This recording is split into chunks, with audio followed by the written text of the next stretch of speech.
Hello,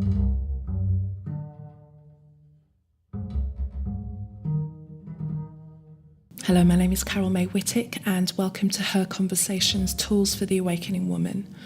Her is an acronym for Higher Energetic Resonance. This is the optimal state to embody in order to attract our highest desires. Who's the awakening woman? She's a woman seeking a greater possibility in her reality and looking for solutions.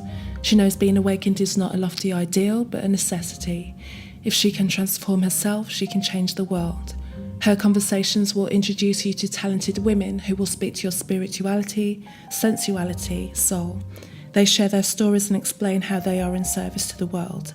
Let their words and these conversations embolden and inspire you.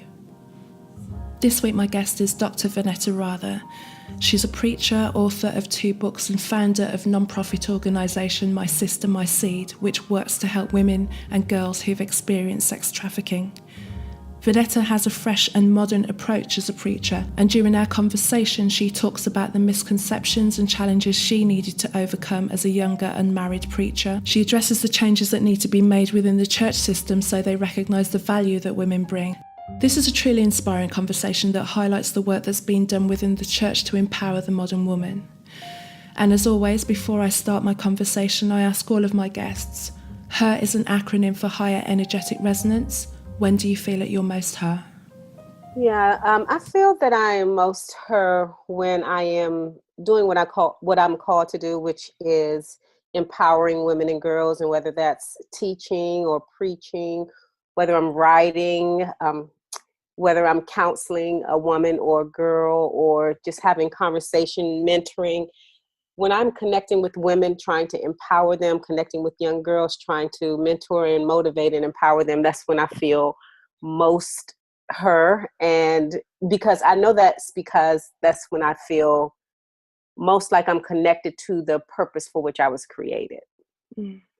Just to find out a bit more about you, so obviously like you've mentioned, you're an author, you're a mentor, you're a preacher. How did you find yourself doing this work? How did you get into preaching, for instance? Well, that's the interesting question, because I grew up in a family. I'm the youngest I have 4 older sisters, and I grew up in a family that loved me, but I also still grew up in a family that kind of use that traditional kind of upbringing to speak. Children don't get into grown folks' conversations, and you speak when you're spoken to. And so I grew up kind of with a muted voice. And I think that contributed to the low self-esteem and the lack of confidence that I had growing up. And so it's kind of ironic, or maybe not so, but I think sometimes what you are called to do, I think you have those experiences when you are younger or beforehand, before you jump into what you're called to do. And so I think empowering women and girls comes out of trying to do that for myself, empower myself, a need that I had as a younger girl, trying to give that to other women, trying to give that to young girls. And so I grew up in a family that initially went to church, but by the time I was really young in elementary school, we stopped going to church. And so I didn't really get back into going to church until I was 19 years old. Mm-hmm. And so, again, I was struggling with low self-esteem and a lack of confidence, but through God and through church, I realized that I was very much loved by God. And that gave me a voice, began to give me a voice. But when I went to seminary, I began to learn about other scholars who were writing about the Bible. And these scholars were Black women.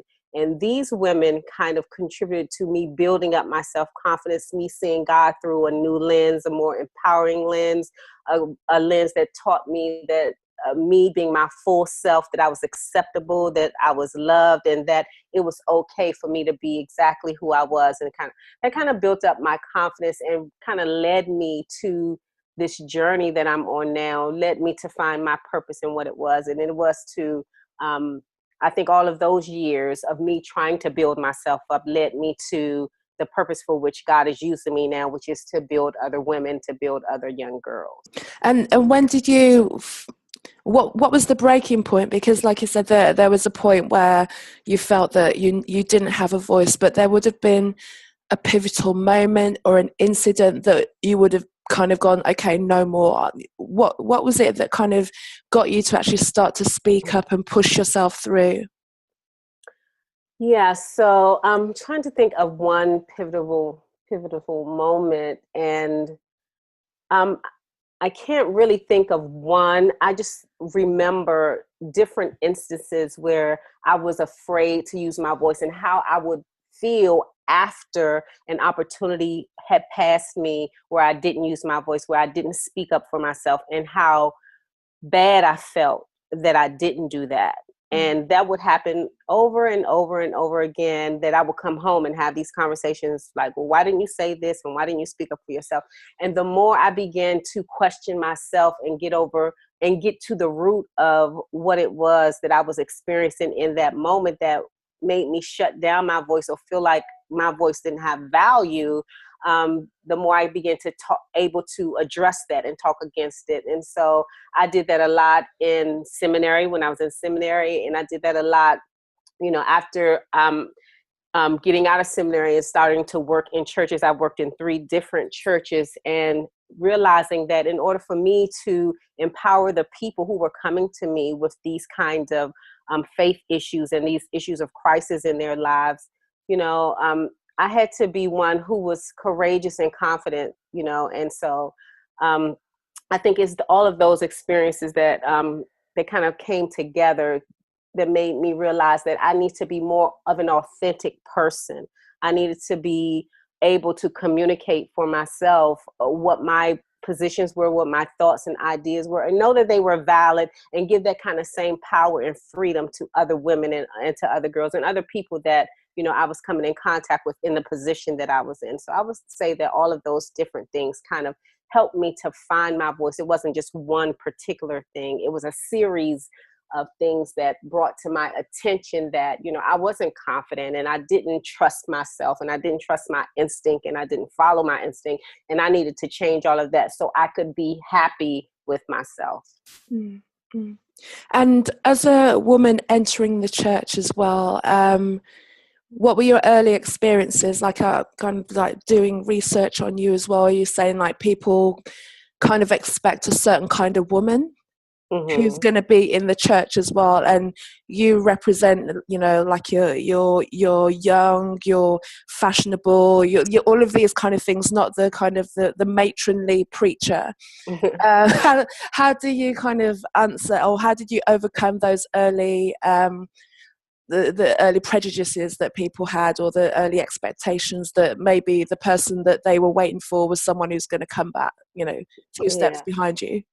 Yes, I distinctively remember how the moment where I fully embraced myself in that respect came because I didn't have in my family a lot of models of women who were preachers. The models that I had were older women who were in these churches, and I looked at them and saw what they wore and saw how they handled themselves, and I thought that's what I needed to be. And so I didn't dress as a young woman that I was. I didn't do a lot of things or present myself as the young woman that I was. And one day I was going out with my girlfriend and her husband. We were going to a theater. And I remember, and this is a girl that I grew up with. I've known her since I was in middle school. And so here we are in our late 20s or maybe even early 30s at that time. And we were going to a play. And I remember I came out of the house and I must have had something god awful on. I had maybe a long velour dress. I remember it. And when I came out of the house, her and her husband kind of gave me this strange look. And they looked at me as if to say, where in the world is she going? And I could tell, my friend loved me. So of course she didn't say anything, but I knew once we got to the play that I was looking around. I was like, okay, you feel uncomfortable because you really don't look, your age. You look really older, and you are turning into this matronly woman because you think that's what you're supposed to be as a preacher. And I remember feeling and hearing the spirit, and not to try to sound really deep and everything, but I felt in my spirit that there is no way I can reach those who are my age, those who are in my generation looking like this. Even my best friend was not connecting with me because of what I thought I had to be in order to be a preacher. But I clearly understood that if I wanted to reach those in my generation, if I wanted to reach my peers, then I had to be more of myself and be more like myself and be more of the woman that I knew that I was, instead of trying to be this older woman that I've seen in models of women that were preachers that I had come in contact with. So that right there changed me, because I did want to be effective. I wanted to reach people in my generation. I wanted to reach my peers. But I had to do some kind of internal reflection to realize that it was okay for me to express myself the way that I was. And I didn't have to put on all these images or all of these masks to please God or to please anybody else, because God can only use me if I was going to be genuinely and authentically myself. Mm. And is that where the all the single ladies came out? That was your first book, right? If I got that the Yes. right way around. Is that where the message behind that came? Because you're talking about being a woman of faith, but also being an unmarried woman of faith. And I think the conception is, or the idea is, that you're a woman, but then you have to be a mother and married and all of these things. Has that changed? Are you still that woman? Right. So I wrote All the Single Ladies to try to help women not fall down the same path I was going down. Because I went down this path of trying to be what I saw and trying to be what I thought it meant to be a preacher. And I wanted young women of faith to understand that you can embrace this modern world we live in, and you can still hold to an age-old faith. You can be modern. You can make your own decisions. You don't have to follow all of these traditions that really have nothing to do with who God is and what God says and how God tries to direct our lives. You don't have to follow these traditions, because a lot of these traditions just keep women in bondage. It just keeps us away from living the abundant life that I believe Christ came to bring us. And if we keep following these traditions like I was, you're never going to be really happy, because you're really doing things to please external forces, and you're really doing things to please people and not really being true to yourself. So I wanted women to know that you can make your own decisions about what you wear. You can make your own decisions. These things have nothing to do with the Bible. What you wear, how you look. If you were to drink a glass of wine, it does not mean that you're not godly. You're not a person of faith. So I wanted to free women from all of these traditions that were holding us back from embracing an abundant life or an authentic life, because we were so busy trying to follow these rules, like I was trying to be busy following these rules till I was missing life. And I don't think God was pleased with that. I think God came to so we can have a joyful life. I think God wants us to be happy, but you can't be happy if you're trying to check all of these boxes. And that's what I wrote the book about, to free women to know that in a singleness also, that you don't wait to live your life when you're connected with someone in a marriage. A lot of times in the church, we only acknowledge married people. We act like that's the pinnacle of life. And I also wanted women to not wait to buy a house. We have women out here waiting to buy a house until they get married and waiting to do all of these things. And I'm just trying to convince them and let them know that you're going to miss out on life if you wait to live and wait to live based on these traditional church standings and principles. So that's the real reason why I wrote this book. Perfect. Why I wrote my first book. Yeah. And where do you think these ideas come from? I mean, I have an idea what you might say, but I want to get your take on it. I remember when I was going to church, there was many things of, you can't wear trousers, you can't get your ears pierced, you can't have straightened hair, you can't listen to secular music. Those was, or read comic books or magazines or things like that. Where does this come from? Yeah, so I think it just comes from a traditional reading of the Bible, or a literal reading of the Bible too.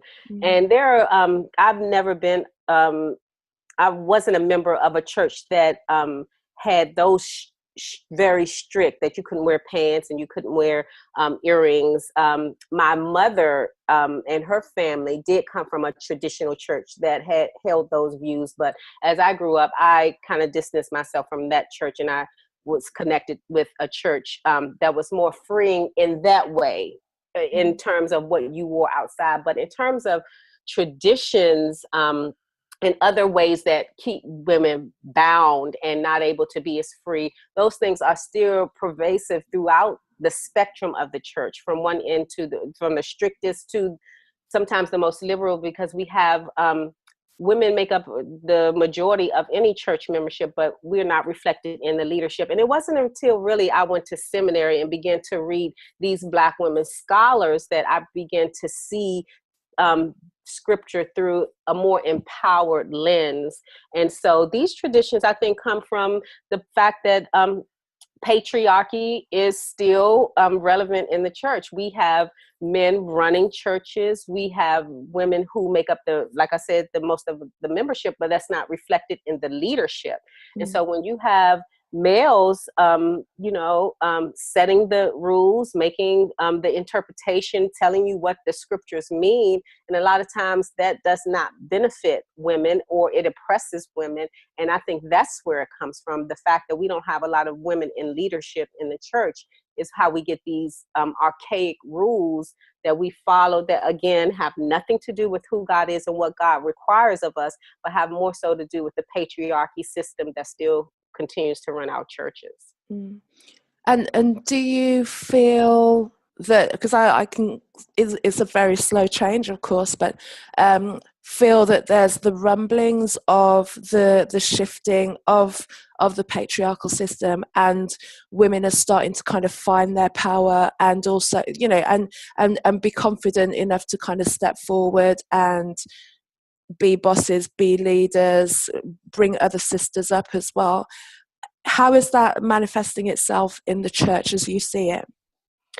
Yeah, I think definitely there's some rumbling. And again, yes, turning the church is like turning a ship. It takes a long time to turn a huge ship, and that's what it's like. But women are not, I think I see a lot of women creating ministries and not waiting, to go through these very narrow tunnels to get recognized or to be put in positions of leadership. A lot of women are starting their own ministries, starting their own churches. And when in any given seminary, especially here in the United States, I don't know about anywhere else, there are more women enrolled in these seminaries than there are men. So when they come out of these seminaries, a lot of times when positions are very limited for women, which they are, women are finding ways to create their own ministries, because women are not going to sit around and, after they've been called and know that they're called and went through all the training necessary to be used of God, sit and wait for men to pick them. They are picking up, they are being creative about doing ministry, creating their own ministries. And that's where I see a lot of the change happening. Also, we have a lot of women who are going into institutions, who are teaching. I'm excited that a lot of Black women are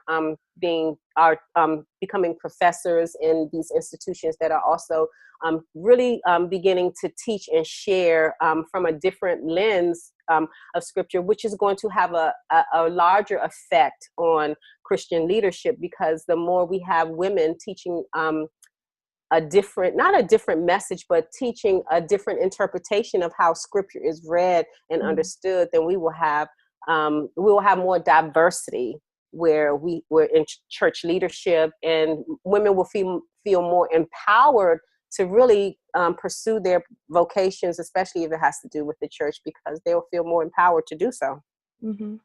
And how do you think that will fit into will there be a time where there'll be an equal partnership, or a partnership where men will be included? Because one thing I feel with the way that women are rising up at the moment, it's not so much that they want it exclusively. They're kind of, they want to lead, but they also want to include men as opposed to oppress men, which, when you consider, the impression that women have got on had to endure for so long, which is, more time than we can think of, they would be almost quote unquote justified to kind of just rule, you know what I mean, rule and not make any space for the men. But it's more of a kind of making room for them, not having to, not kind of just saying that the men don't have place, but just giving the women the place they deserve, allowing them to have the power, because a woman's power is very different from the way that a man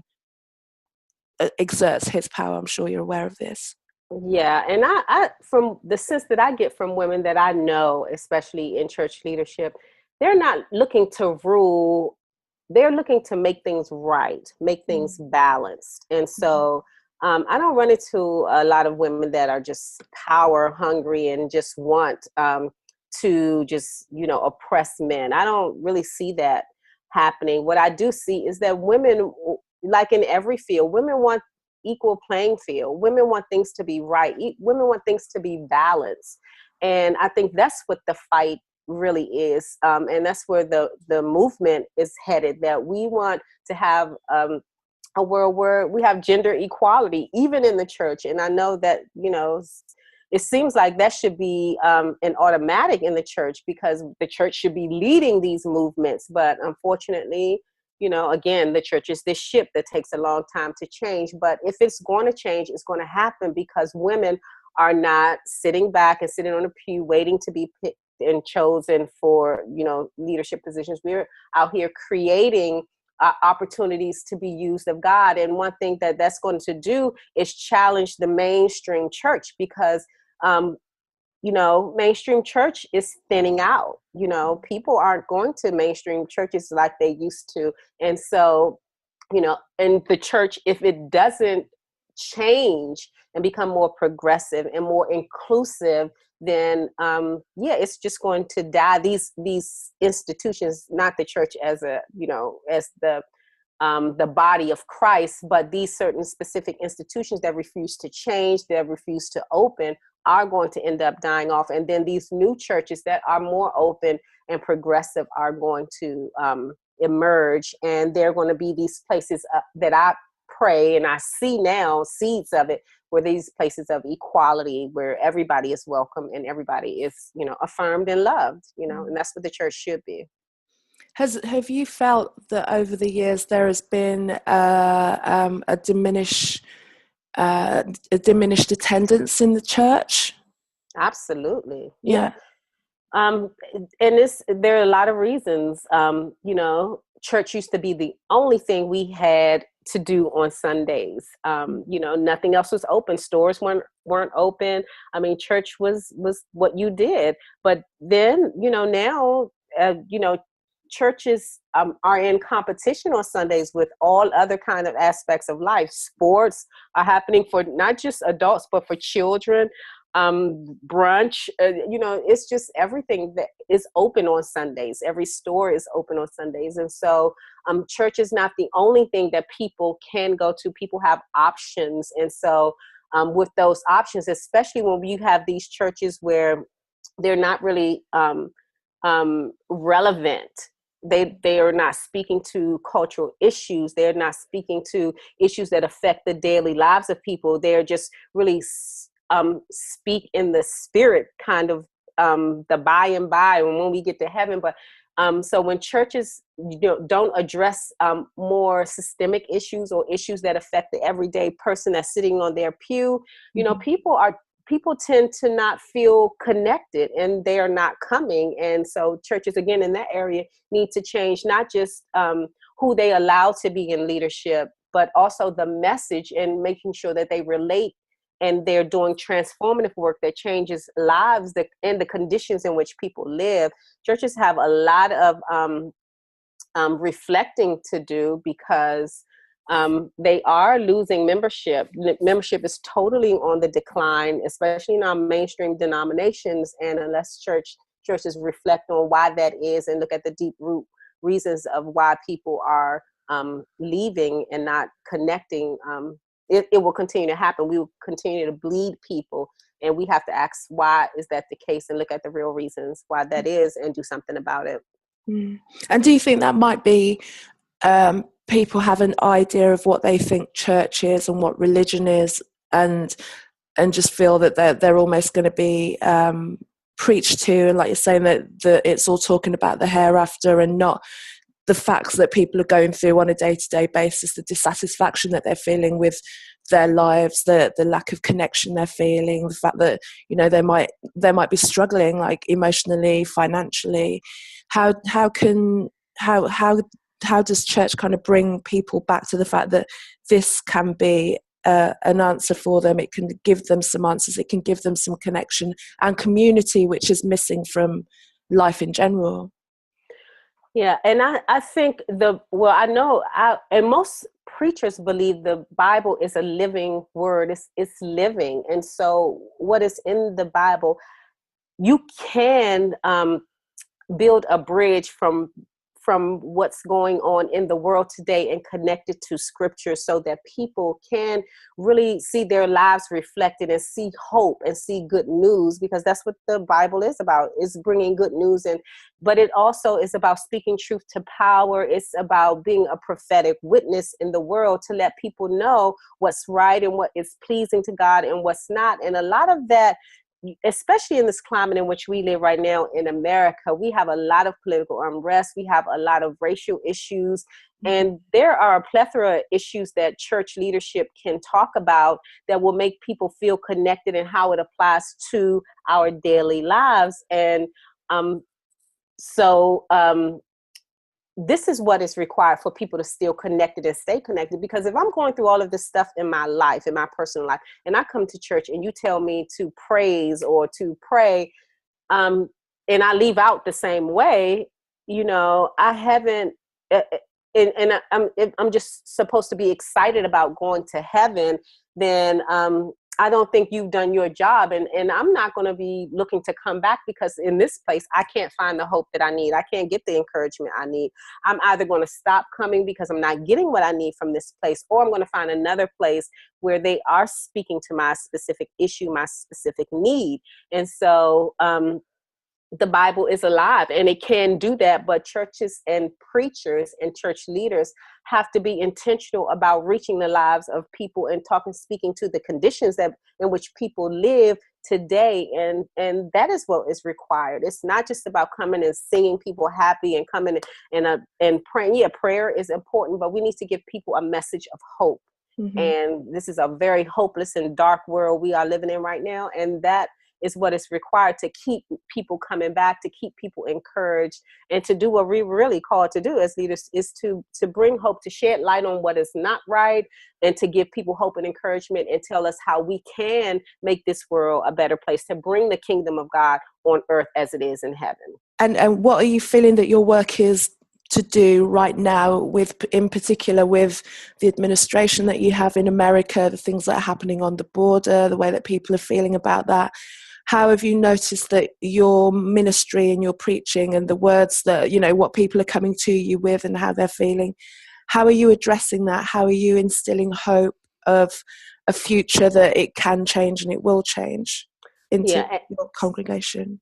So recently I realized that, you know, based on my book, I have a book, Defiant Women of Faith. I just started an online community called Defiant Women Win. And I see it as a way for me to encourage women and remind us that there is this quote that I love. It says, "Well-behaved women seldom make history." And that quote always sticks with me. And it reminds me that, you know, wherever I'm going to get in this life, if whatever dream I'm going to pursue, whatever goal I set for me as a woman, I'm going to have to fight for it. I am going to have to defy some systems and some status quo to get what God has for me. And so I started this online community called Defiant Women Win, because women have to, there's this whole movement in the United States right now about resisting this administration and all of his racist views and all of that. And I want to use this community to help women understand that we have to be personally as well a part of this resistance. And one of the ways that of being a part of this resistance is tapping into what your real goals and desires and in life are. and making sure that you understand that you have to fight and you have to defy systems. You have to defy the status quo. You have to cross over the lines that others forbid you to cross sometimes in order to be who you were created to be and to go after all the things that you were created to go after. And so that is, I see a part of my role is to making sure that, because I believe if every woman is in their place, if I'm doing what I'm called to do, if I believe I'm fulfilling my purpose and my passion, and other women are in place, then we can push forward and resist all kinds of patriarchy systems. We can resist all kinds of limiting roles that women experience. Like, I'm just so sick of hearing that in 2018, women are just, one woman is just, she's the first woman to hold this position, or this woman of color is the first woman of color to hold this position. I am really tired of hearing those, because in 2018, we should not still be experiencing the first woman to do this or the first woman to do that. And so I believe if we all, like Beyonce said, get in formation, get in our place in space, then we can push past all of these limited roles for women. And that is, I think that can be a very important part of the resistance in this political climate in which we are living. And I like the book that you have, Defiant Women of Faith, and just the list of women that you pulled out of the Bible, the defiant women, because, like you're saying, people often think of women had like a subservient role within the Bible, and yet you've pulled up just some powerful names and their powerful positions and the roles that they held. Without them in their pivotal role, the story would have been different. And sometimes the strongest person is not necessarily the one that's at the front making the noise, but the one who's keeping things together. How does your community around that work on this? Do you work it on a week-on-week basis, pulling out each of the women and study it that way? I don't do it that way, but I'm right now creating a course online where I'm going to do more of that, telling women step by step how and what you need to do to be to live the life that you were created to live, or the one that you sense you were created to live. So I'm doing this course that I'm calling this might sound strange, but it's called The Good Girl Must Die. And I'm using that course. I have this sermon that I preach about, killing the good girl, because being good is really narrowly defined. That, it makes women think we're created to be these delicate, dainty women. We don't raise boys that way, but we raise girls to feel like you can't do this, you can't do that. But we raise them to be wild and free. And so we're, in my mind, trained to be these little good girls. But in the world in which we live, being good is going to keep us from being the great women that God created us to be. And in this world, we can't afford to sit us on the sidelines and not rock the boat and not make waves, because the world we live in is a dangerous world for women. In some places in the world, the deadliest 3 words are "it's a girl." And this week alone, women in Saudi Arabia are just being allowed to drive cars. And so in some places in the world, it can be a dangerous place, or it can be a real oppressive place. And in America, we don't have those extremes, but we still don't have equal pay for the same work. Up until the 1970s in this country, women couldn't even own a home or get a mortgage or get a credit card in their name without the signature of a husband or father. And so we have these I think the Bible influenced a lot of the policies and laws that we have in this nation, because it is considered a Christian nation. And if we are going to advance and really be free women in this society, we're going to have to stop looking at being so good and come into our own, so to speak, and be the great women of faith that we're called to be without all of these limitations. But that's going to take us really being honest with ourselves about what it is we really want, and are the things that we want what we really desire in our hearts, or are these things that we've been conditioned by family, by culture, by faith to want? Do we want to be married and have kids because that's what we've been conditioned to believe we should want as women? And so we have to get honest about what it is that we really want, and then stop being so good that we're following these instructions that were given to us and following this conditioning that we've been given, and get in touch with what it is we really want and who it is we were created to be, so that we can live the authentic life that I believe we were all created to live. Perfect. So powerful. So good. And how do you guide women to listen into that voice? You know, because like you're saying, there's so many different narratives coming at you from the minute that you're born. Like, you hear it in your family.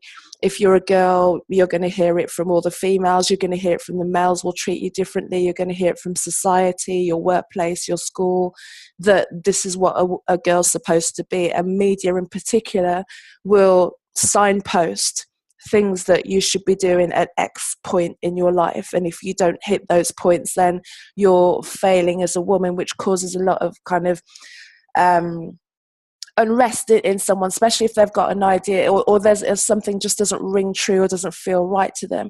How do you help women? How do you guide them to go, if you're, to have confidence when they have an inkling, not even a certainty, when they just have an inkling that what everyone else is doing or what is expected of them isn't necessarily the way for them to go? How do you help them find the strength to kind of follow that little whisper that they might have? I think one thing that gives women strength is knowing that we are not alone in how we feel. If we feel that, I'm not living the life I really want to live, and we are able to connect with other women who feel the same way. Like the other day on the Defiant Women Win community Facebook page, I put a poll out asking women, do you feel like you're living the life of your dream, the dream that you had when you first began your adult journey? And they had three options to pick, whether it was they were living the dream, whether they settled, or whether they were so far off from their dream that they don't even remember the dream. And I was so glad that a lot of the women on the poll who answered were being honest. The two highest answers were women were they either felt like they were so far off of their dream that they forgotten the dream. That was the highest. The second highest was they've settled in life, and the third one was, it was far from the other two comments, which was I'm living the dream. It had a lower number, but there were some women in there who were living like that, who were feel like they were living their dream. And what I was encouraged by was the once one person would comment, another person would comment, and the power in sharing your story, how it must have been just freeing for that person to be honest and admit, listen, I settled in life, I didn't hit the mark. And it was how empowering it was for another woman who felt the same way, but didn't feel strong enough or feel whatever that she could articulate that. Hearing somebody else's story kind of, I'm sure, resonated with other women. And I think there is power in that. I think there is power when we share our stories and when other people can see, oh, I'm not alone. Oh, there's nothing wrong with me. This is how the world has shaped life for a lot of women, and I'm not alone in this, and I can do something about this. And that's what I was excited about today, because I put a post up thanking the women for being honest, and told them how encouraging it must have been for other women to read your post and being honest about where you were. But there is real power in us sharing our story. And I think we encourage each other when we are honest and say, hey, I didn't hit this mark, but I'm going to persevere. I am going to push and continue to try to be a woman who walks unapologetically through this world. And that is my goal with this online community, to make sure that women understand you can live the life. I mean, no, God is the only one who gave you life, and to let others dictate to you how you should live is really a slap in God's face. There's this other quote that I love by Howard Thurman. He says that if you if you don't follow the sound of the genuine in you, you will all your life long spend your days on the ends of strings someone else pulls. And so what I want to help women understand, that if you are not following the sound of the genuine in you, somebody else is dictating your life. Someone else is pulling your strings. And sometimes just hearing that kind of wakes us up, and so I think that's how I'm led to direct women to just at least have women to wake up to where you are, do some self-reflection and see where you are. And are you happy like that? Are you satisfied, and are you fulfilled like that? And if the answer is no, let's redirect. Let's look internally and stop looking externally and see where it is I'm supposed to be, what will make me most fulfilled in life, because no one knows that but you. God put that in you, and we have to stop looking for external voices to help us shape and direct our lives, and look more inside and internally, because that's where the real answer is. And then another quote that I like that echoes a little bit of what you've said there as well is, if you don't stand for anything, if you don't stand for something, you will fall for anything. And that's one of those that I always remind myself as well, having felt that I've been quite defiant in not doing things the way that I was quote unquote supposed to do, or have ticked boxes at a certain point, because I've always had an idea that I just wanted to do things in a completely different way, and feeling empowered by it, and now meeting more and more women who are facilitating that, who are stepping out and doing that, just feeling that sense of community. And sometimes the community, or I found initially my community that were following it hard like that, were international to a point, even, it was that with the power of the internet and groups all over the world and women all over the world that were just stepping out and doing things in a different way, that galvanized what I was doing, which is why Her came out as well. And I really wanted to work on building that into something that, like you're doing with Defiant Women. Her was about getting women to get themselves to inspire themselves, and then inspire others. Because like you say, if one person can speak out and go, do you know what, I'm not happy with this, you probably find that, a few other hands will come up behind you and go, actually, do you know what, I've been living my life in this way. And then also to empower people to think it's never too late. Your experience has got some value. The messaging of us to do things in one way or another is so strong that it takes a lot, for you to kind of turn the ship, and go the opposite way, or just not go the way that other people are, while you work out exactly what it is that you want to do. So, and also peer pressure is so hard, with it. And sometimes with people who have the best of intentions for you, because they don't understand what it is that you want to do, that they think the best thing for you is to do what everyone else has done, so I hear that. My aunt called me a couple of days ago as well, worried for me, saying that I haven't found a husband and I haven't got children to look after me in my old age, and what's going to happen. And and I know that she was doing it totally from her heart. But it was just like, thank you for calling me, and I appreciate it now. I don't get offended by it. She's of a generation that if I'm not doing these things, if I don't have a husband, or if I don't have children, then I'm falling into a void of a lonely life, or she can't quite get it, so I can appreciate why she's saying it, but it's a different generation, and that's what they thought was going to help them, and yet it didn't work out for so many of them as well, even though she's given me that kind of advice. And it's a safety, even in families, they will push their children to go after a certain career, and it's not that they want to be pushy parents or family members. They see it as a safety thing. We want our children to be happy and comfortable, and but the best thing we can do for our children is to see who it is God created them to be and support that. But I think, like you said, the generation before us, didn't quite understand that. But I hope we're learning that going forward, because the one thing that I don't want us to do is to raise another generation, especially of women of color, who are told to live these kind of tunnel vision lives, to just go down this path that was set for you. No, let's look at individual girls and see who they are, see who God sent them here to be, and support that. And knowing that it's okay. We don't want a cookie cutter cut out of 1,000 women who look the same. It's individuality is fine. It's okay. It's needed. It shows the diversity of God.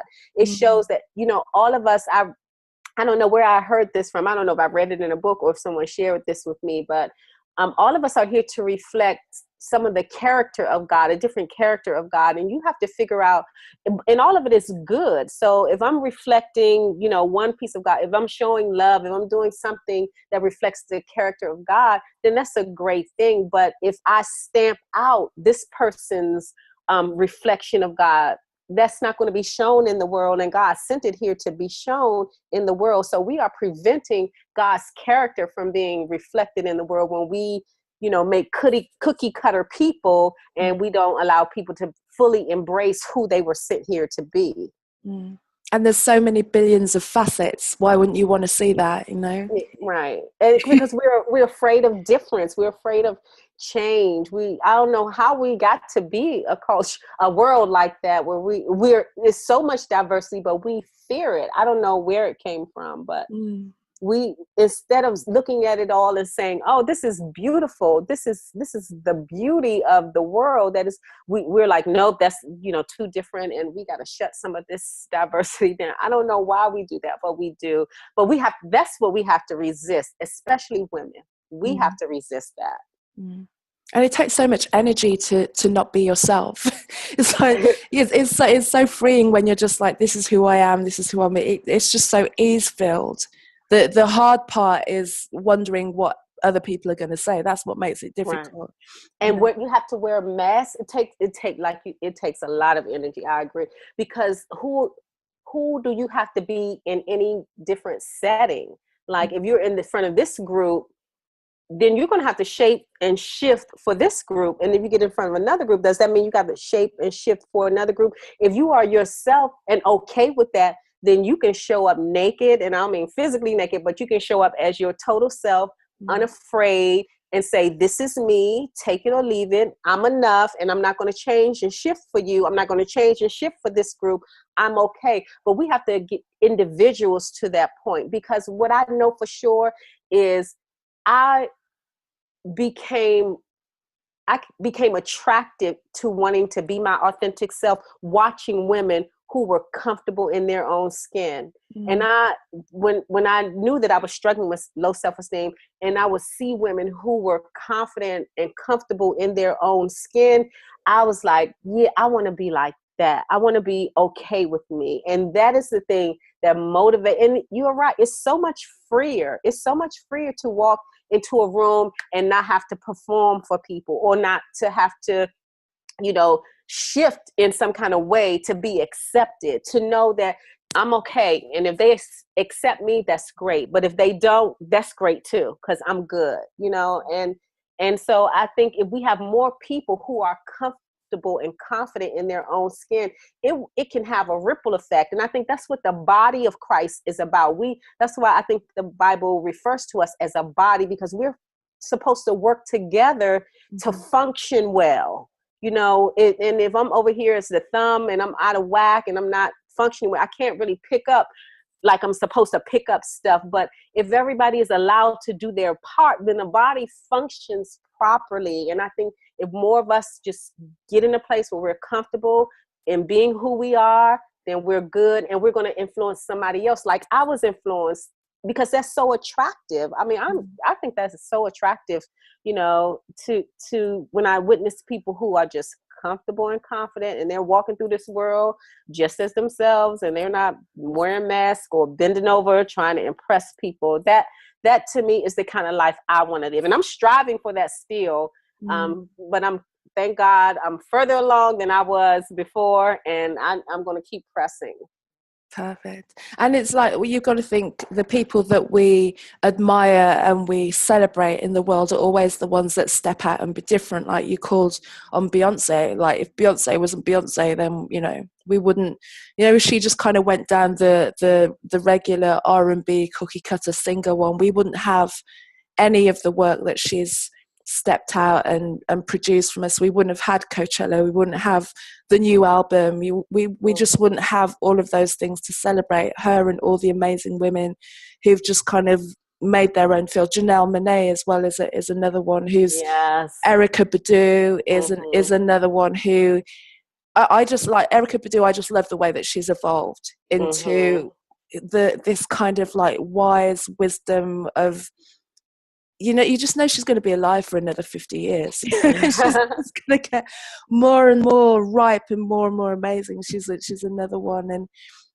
all of these different women, it's and I'm always talking about singers because like music is real, one of my passions as well, and it's always the ones that are different are the ones that last. Like Anita Baker got the Lifetime Achievement Awards as well, and it's because her voice was so different, but it's still her. No one else sound like her, no one sound like her before or since.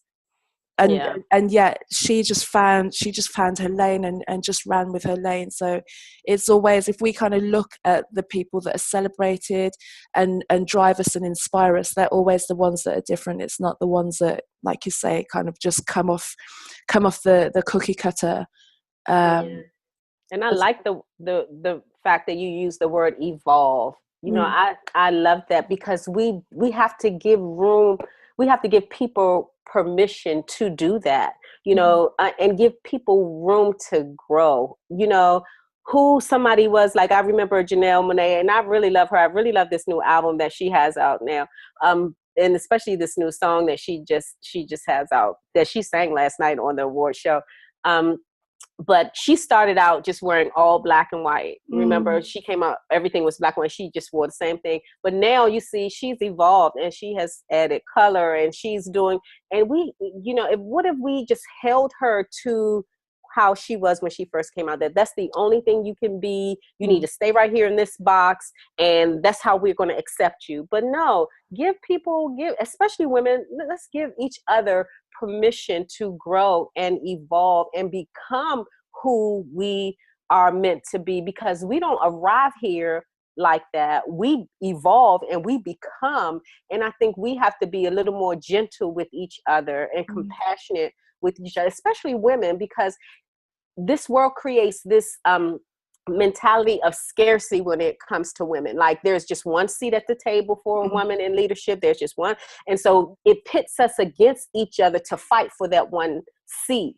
And it creates this mindset of scarcity. But I think it's important for us to not try to fight for that one seat, but understand we can create more tables and then scoot down some and let other seats get at the table for women to come in, not fight each other for that. But we have to be compassionate people to do that. We have to show compassion for women. And part of that compassion is not holding me to who I was 5 years ago, not holding Beyonce to who she was when she first came out with Destiny Child, giving women room to grow and evolve into these beautiful creatures that we were sent here to be. And so I love that you use that word.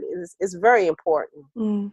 And it's just, you know, when you think about your own growth of where you've come from and what you've learned, and I'm always kind of checking in with myself as well, because I just feel my own evolution, like year on year, it just seems like it's just speeding up.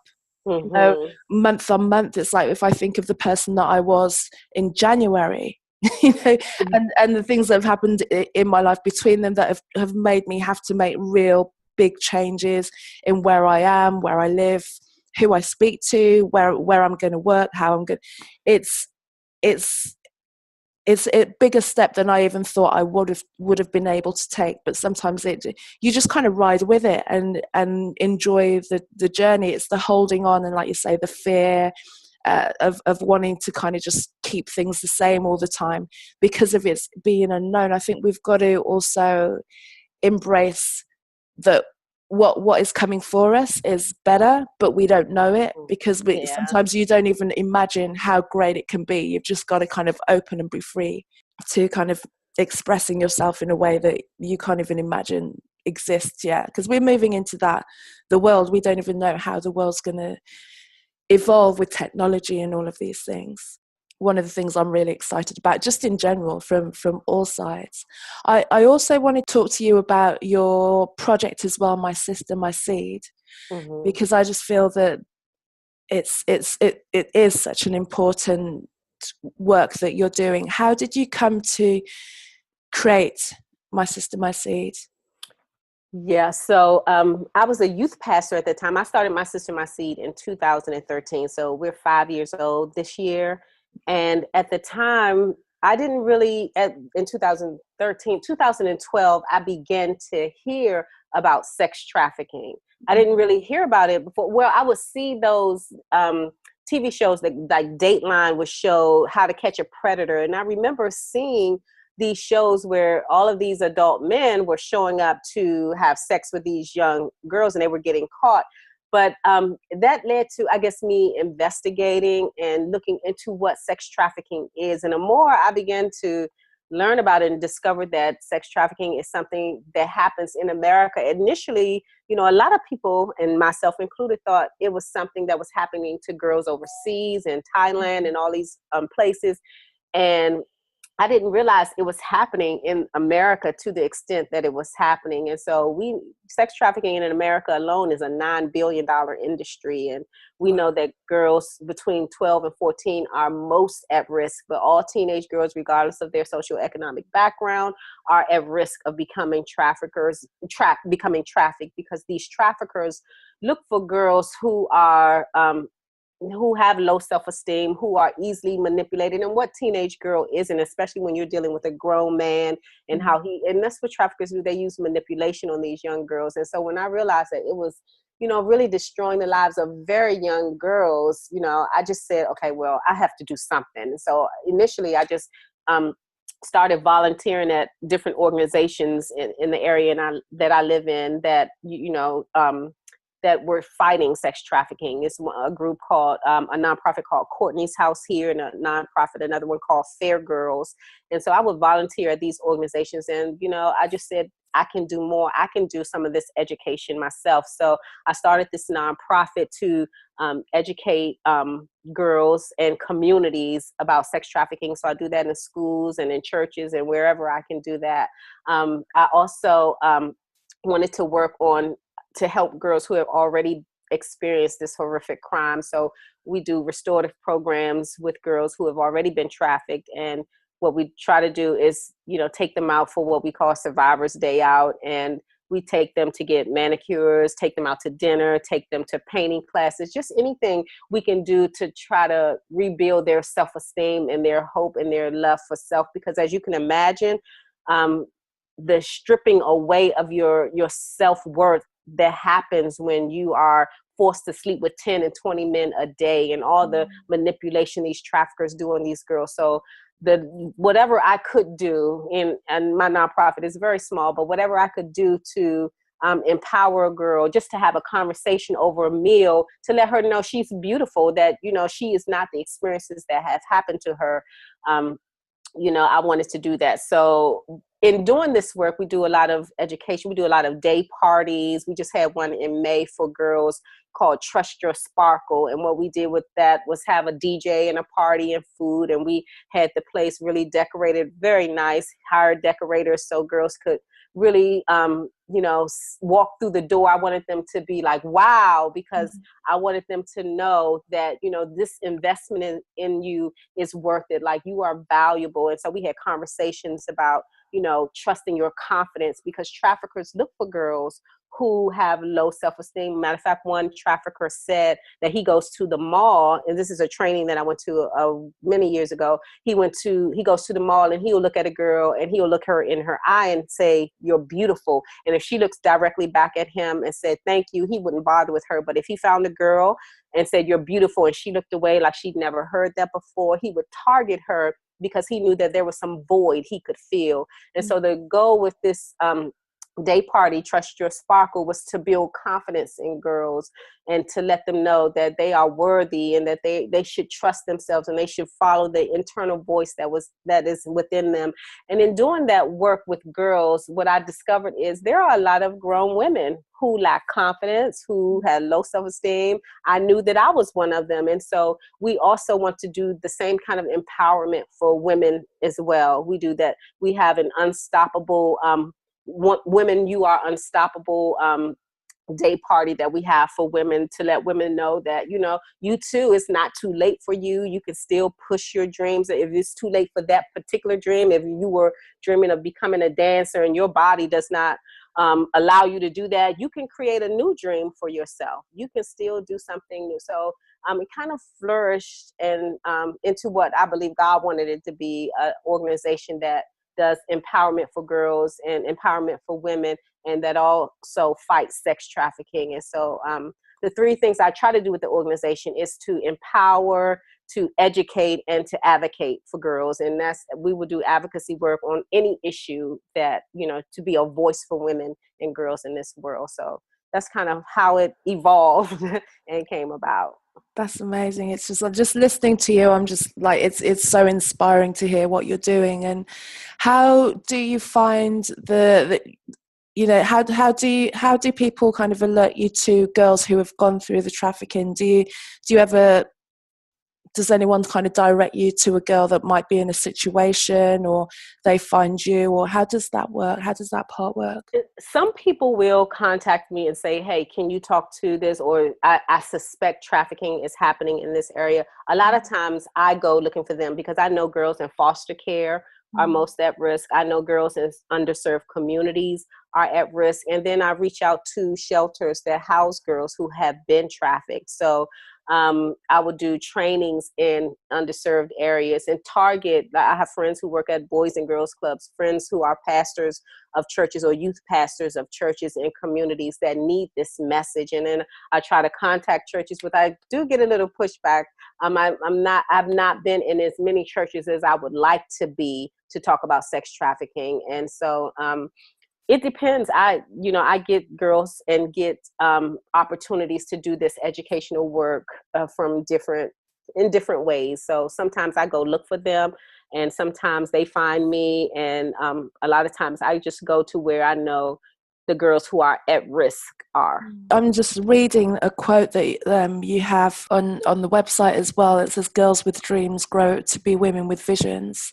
It sends shivers down me just looking at it and reading it. And it's just like how important it is for us as women to support each other from the ground up, from the minute that the girls are born, and just nurture them and protect them and show them that that life can only get better, but also to make sure that they're heard at every single point, whatever age, whether they're younger or they're older, or that they're heard and they're supported. So thank you so much for opening up about the work that you're doing. And just want to ask you some of the questions that I ask all of my guests as well, just to find out a bit more about their inspirations.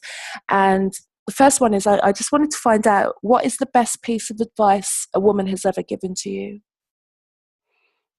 The best piece of advice that I've been given, I've been given so much advice.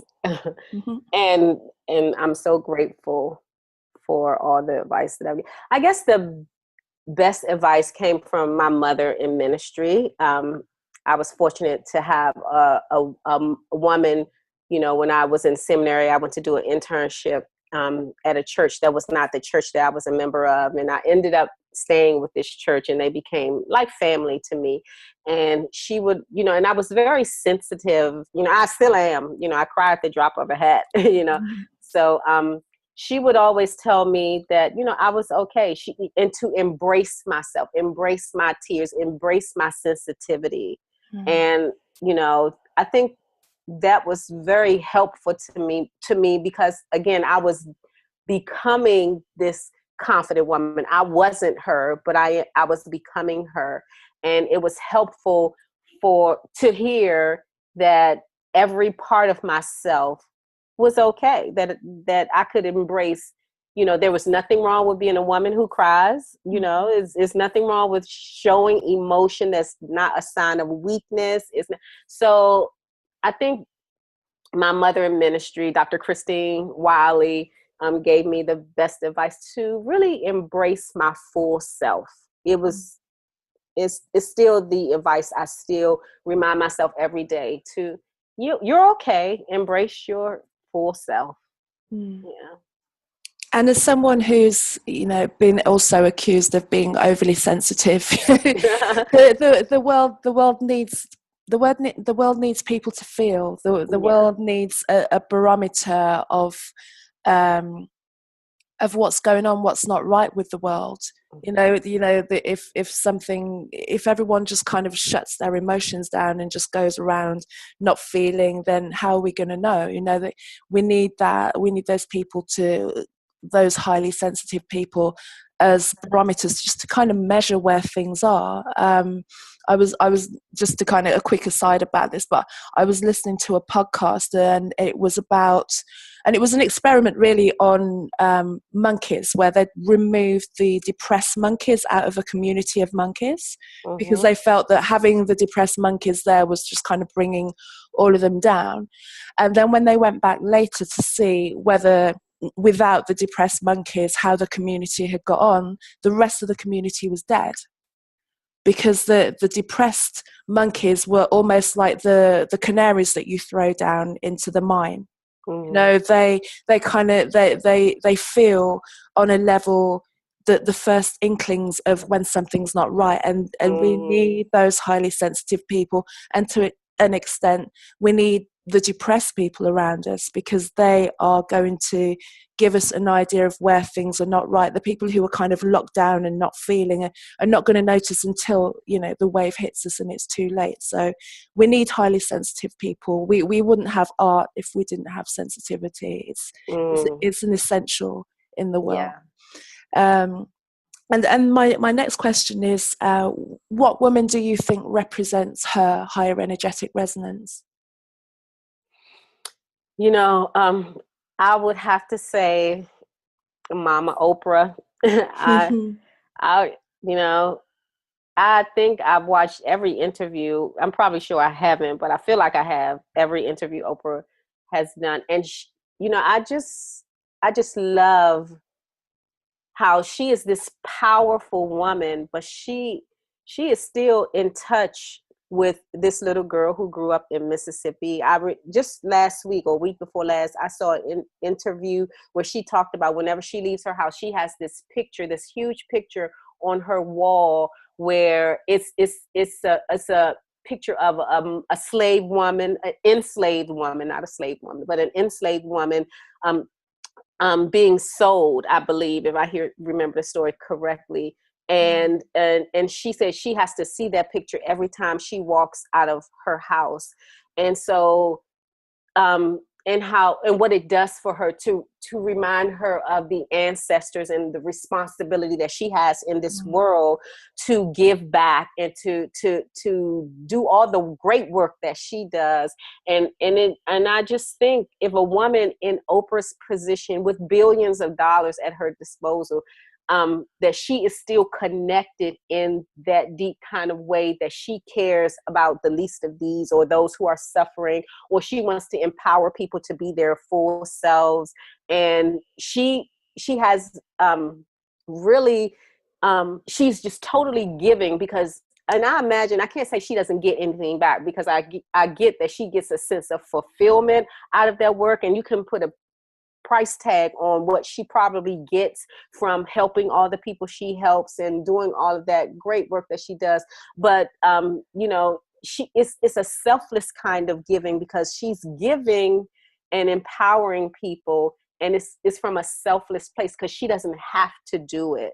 And I think women who give out of a feeling of humanity, out of just feeling like this is your job on the planet, to pay it forward for other people, and to see a woman doing that, I think is the epitome of a woman who is living her total energetic resonance. I mean, yeah, I think Yeah, I think it would have to be Oprah for Mm. me. And I Not to think that's pick. that's why she's endured, though. Sorry, I cut you. No, no, no, no. Go ahead. No, I was saying that's why people still love Oprah 20, 30 years down the line, Hmm. because she's you can tell she's still connected, even though she might not tell the story to everybody, but you just feel that she's still got so much to do. She's still reading all the books. She's still got that sense of wonder about her.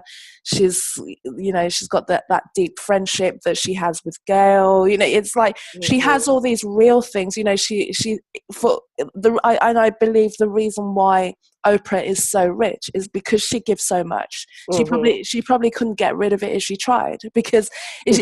you give and you get, and you give and you get, and it will just keep coming back to her, because she has that she just has that capacity to give. And you can imagine she'll give, and she'll probably it will just come back like tenfold from her, because she's always creating ways of just putting out something amazing. I love watching her interviews as well. Like Yeah. recently I've watched a few.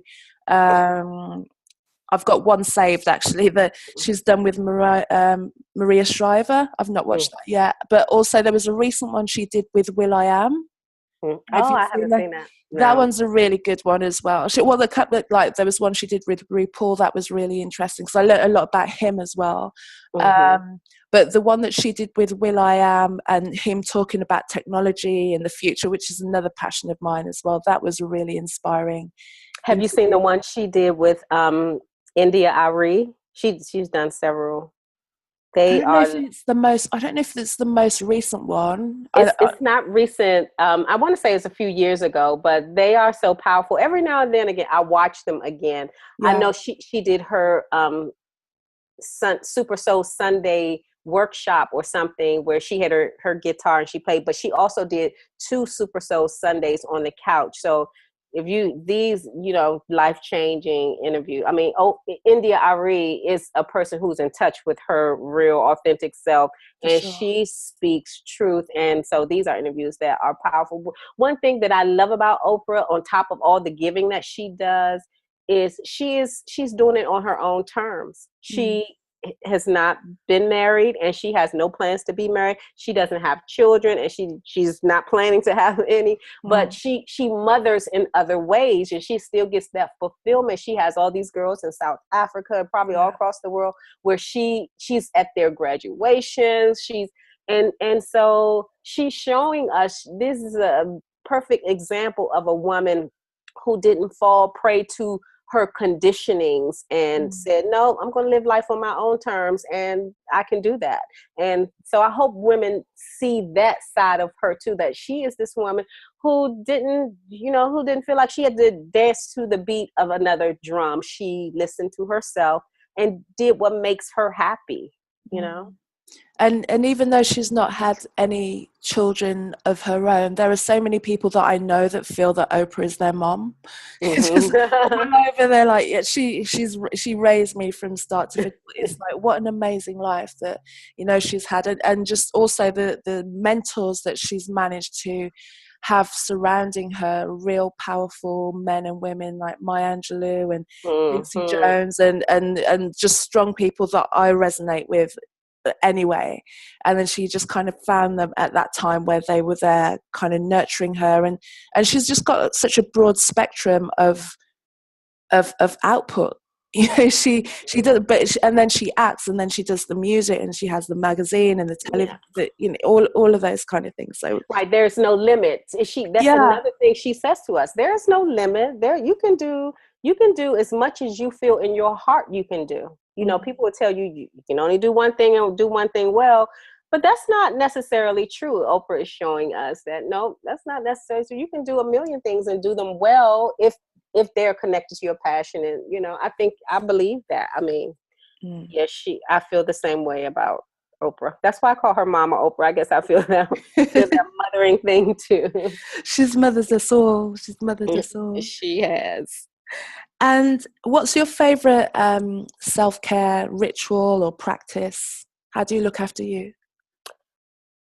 Yes, that's I am an introvert, Mm. so self-care, and I know people think a preacher can't be an introvert, but I try to convince my family friends that I am, because I do things like this. I can be in my house for 3 straight days and not talk on the phone, not talk to anybody, just me, and I need, especially like I preached yesterday and today I had to go to the store. Unfortunately, I had to go to the bank, but other than that, I had no intentions of leaving the house, because after being out in public and being around so many people and having to share so openly, that's how I energize myself, being alone and having quiet space for me to just think and be and do nothing. But other things that I love doing, I love playing tennis. And at first I was just a fan of watching tennis. And so last year, I decided I was going to take lessons and learn how to play. So I've been playing for a year and a half, and that's another thing I do. And then I love going to the movies. So if I could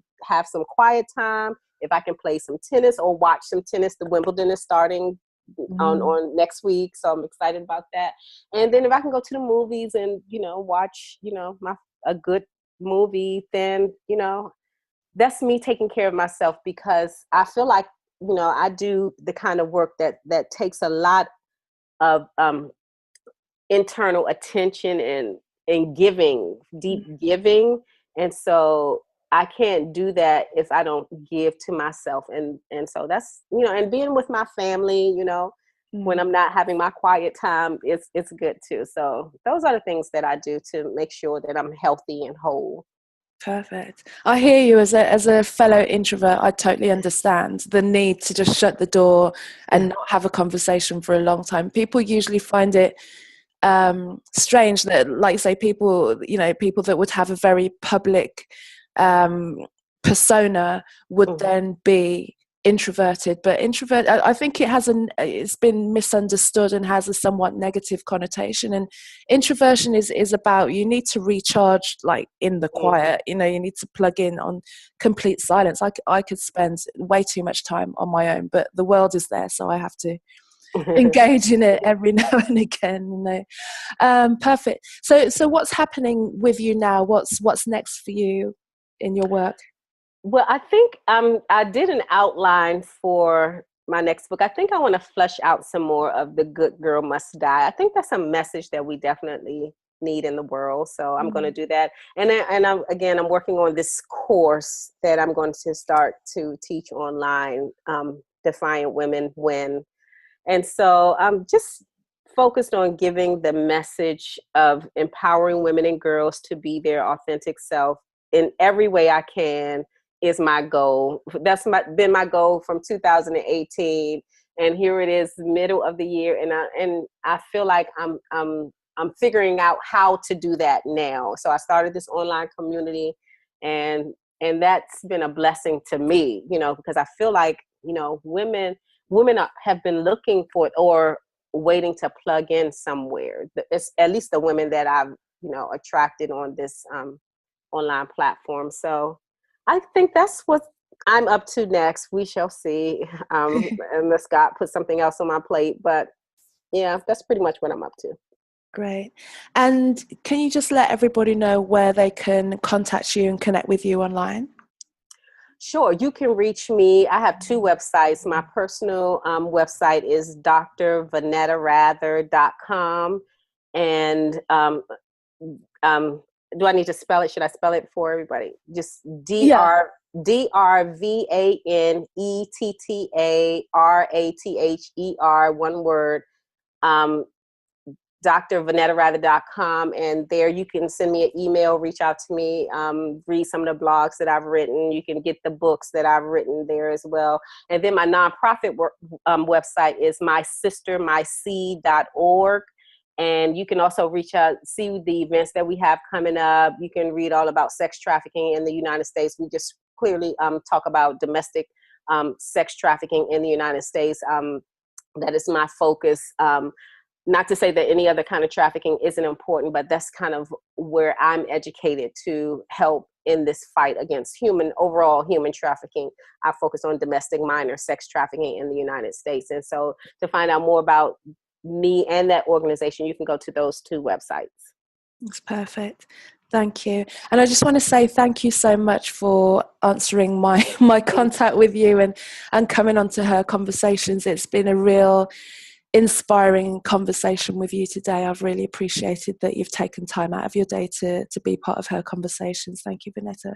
Well, thank you so much for reaching out and for having me. I thoroughly enjoyed this conversation myself. So thank you so much for inviting me to be a part of your show. No problem. Thank you. Thanks again, Vanetta, for adding your voice to the many women who have appeared on Her Conversations. Every week I just get more excited and more inspired by the women that I get to speak to and have helped me create Her Conversations. What I've also been inspired to do is actually create Her Connections on my website, which is a search area that you can go to and you can put in any of the keywords that you may have an interest in and see if I've spoken to any women who will serve in that area, and maybe there's a podcast that you can listen to or share. So you can find that on my website, and that's carolmaywhittick.com, CarolMaywhittick. I'm also on Facebook under that name, and then Instagram and Twitter as Casmic, CAZMICK. So thank you for joining me for another week, and until the next one, take care. Bye.